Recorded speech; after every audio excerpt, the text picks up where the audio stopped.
Ассалаумағалейкум қыздар мен жігіттер, қалайсыздар, амансыздар ма? Бүгінгі обзорымызда біз Экомед ет комбинатының бордақы алаңын соғу процесіне келіп отырмыз. Бұл жерде биіктігі 6-30, ұзындығы 400 метрлік екі бордақылау алаңын соғып отыр. Общий количествомен 5000 бас қара мал сиятын. Обзорды бірге көрейік, керек жерлерін галочкамен алып қойыңыздар. Сіз болайық, біз болайық, бай қуатты болайық.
Енді менде бір сұрақ туындады осылардың басшыларына, осы комбинаттың басшыларына бір сұрақ туындады.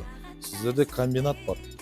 Бордақы алаңдарымен неге басқара айналыспайды? Сіздердің функционалды жұмыстарыңыз оны сойып, дайын тауар қылып беру емес па деген кезде, олардың маған жауап бергендері қазіргі таңда ең соңғы бұйрыққа сәйкес экспортқа тек қана 5000 бас бордақылайтын алаңдары бар адамдар, фирмалар, крестьянское хозяйстволар ғана экспортқа шығара алады екен.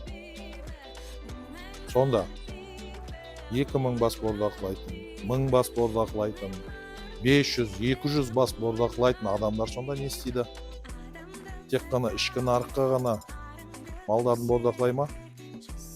Қазіргі таңда экспорттың жабық болуына байланысты еттің бағасы түсті ме?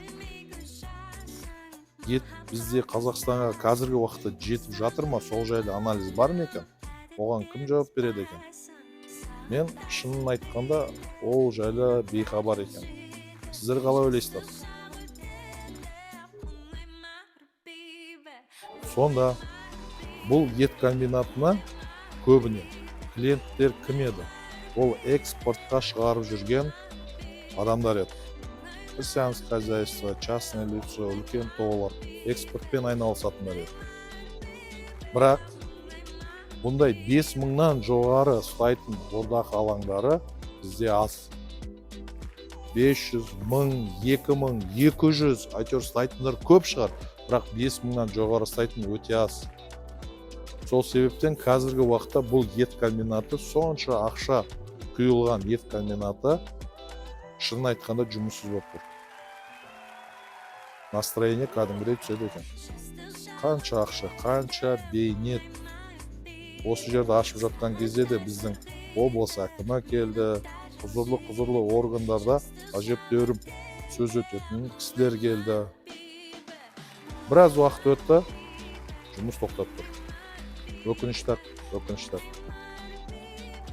Алайда мұңаймайық, сіз болайық, біз болайық, пайдалы іспен айналысып, бай қуатты болайық деп.